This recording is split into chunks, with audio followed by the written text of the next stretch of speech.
अस्सलाम वालेकुम। आज हम एक ऐसी मशीन पर बात करेंगे जो हमारी जिंदगियों में मतलब हर जगह मौजूद है, कंप्यूटर।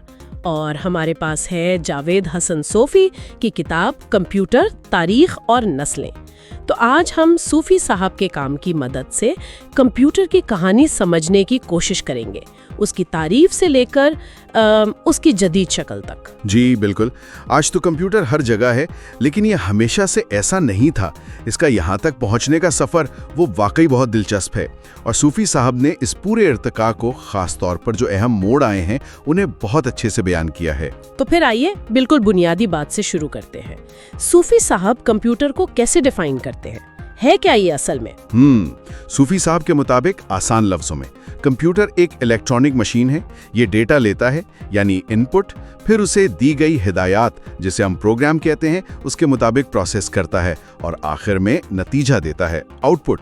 तो बुनियादी तौर पर यह मालूमात पर काम करने वाली एक खुदकार मशीन है। अच्छा, यानी एक किस्म की ज़हीन डेटा प्रोसेसिंग मशीन। ठीक है, अब जरा इसकी तारीख पर आते हैं।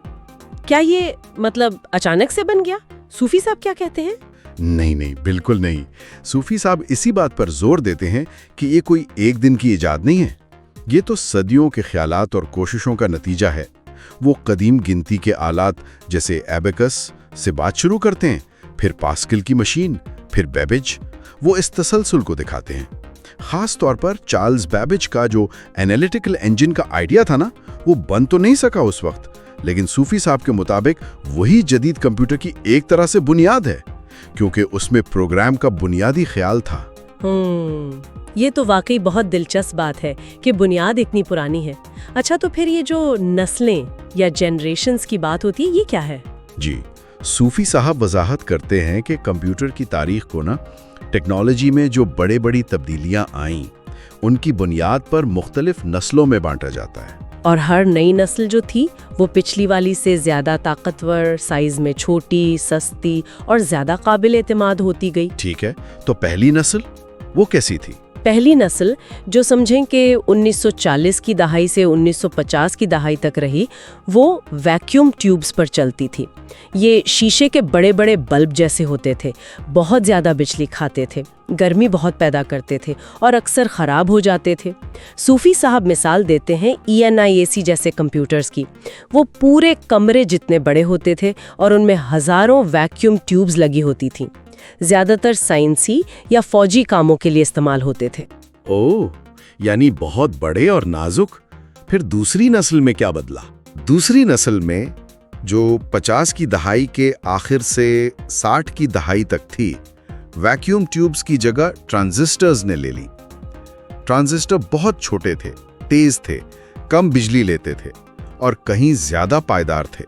सूफी साहब के मुताबिक ये एक बहुत बड़ी, एक इनकलाबी तब्दीली थी, जिसने कंप्यूटर्स को छोटा किया, सस्ता किया और फिर वो कारोबारी इदारों तक भी पहुंचे।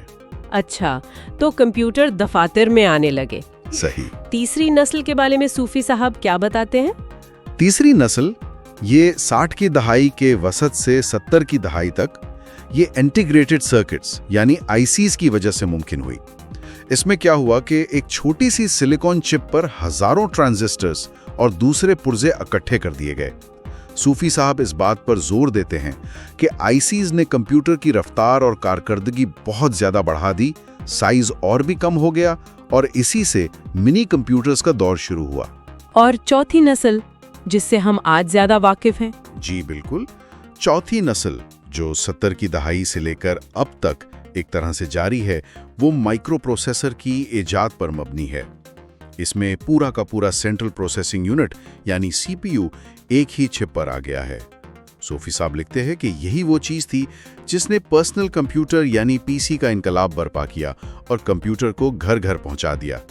आज के ज़्यादातर कंप्यूटर्स इसी टेक्नोलॉजी पर चलते हैं, बस बहुत ज़्यादा तरक्की याफ्ता हो गए हैं। ठीक है, और पांचवी नस्ल क्या वो आर्टिफिशियल इंटेलिजेंस है, AI? सूफी साहब पांचवी नस्ल को थोड़ा मुख्तलिफ नज़र से देखते हैं। वो कहते हैं कि ये किसी एक हार्डवेयर टेक्नोलॉजी पर मबनी नहीं जैसे AI, बल्कि ये मसाइल हल करने के नए तरीकों पर ज़्यादा फोकस्ड है, जैसे पैरेलल प्रोसेसिंग और हाँ, मसनूई ज़हानत के एल्गोरिदम्स भी इसमें शामिल हैं। वो एआई को एक जारी अमल समझते हैं जो कंप्यूटर्स को ज्यादा ज़हीन बना रहा है ताकि वो इंसानों की तरह सीख सकें और फैसले कर सकें। तो जावेद हसन सूफी की किताब से हमने ये समझा कि कंप्यूटर सिर्फ एक मशीन नहीं बल्कि ये इंसानी सोच और इजाद के एक मुसलसल सफ़र की कहानी है।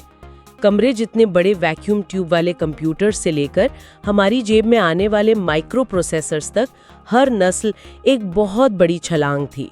बिल्कुल।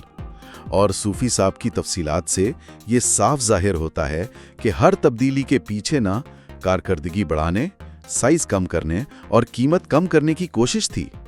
ये नस्लें सिर्फ टेक्नोलॉजी के मरहले नहीं हैं, बल्कि ये इस बात का सबूत हैं कि इंसान की ज़रूरत और उसकी इजाद करने की सलाहियत मिलकर क्या कुछ नहीं कर सकती।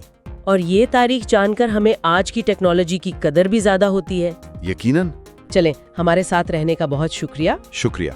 अस्सलाम वालेकुम। वालेकुम अस्सलाम।